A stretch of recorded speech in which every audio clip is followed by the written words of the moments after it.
The quilt binder set lets you quickly and easily bind the edge of your quilt. The cone on the front of the fabric holder feeds and folds for a 1/2-inch finished binding. 2 upper screws on the binder allow you to adjust the fold of the fabric. Begin by basting your quilt edges to prepare the quilt sandwich for binding. Remove the bobbin case cover.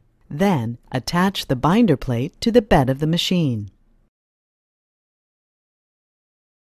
Attach the foot to the machine and choose a straight stitch. Now mount the feeding attachment to the base. You can do basic adjustment of where the needle drops on the attachment.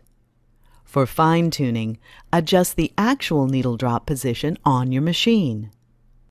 Cut the end of your binding at a 45-degree angle.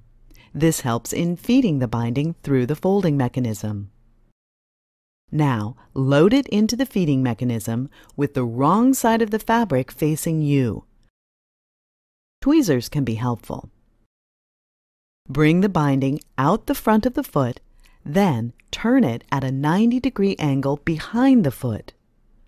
Once you fold the fabric back, you'll see the folding mechanism has created the perfect fold for a one-step binding.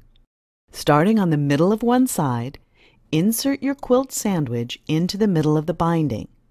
Make sure the binding is enveloping the side. Begin sewing slowly.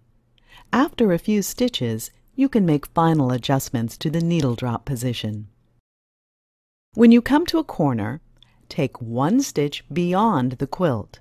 Lift up the foot. Pull the quilt directly to the back of the machine, finger pressing the binding as you pull it out.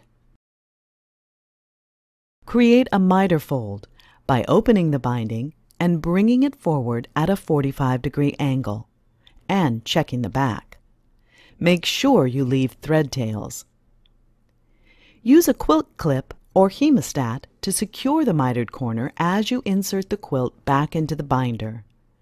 Starting right at the corner with the needle dropping directly in the corner, stitch down the next side of the quilt. Repeat the mitering process for the next 3 corners. Finally, join the 2 ends of the binding as desired. You've now bound your quilt.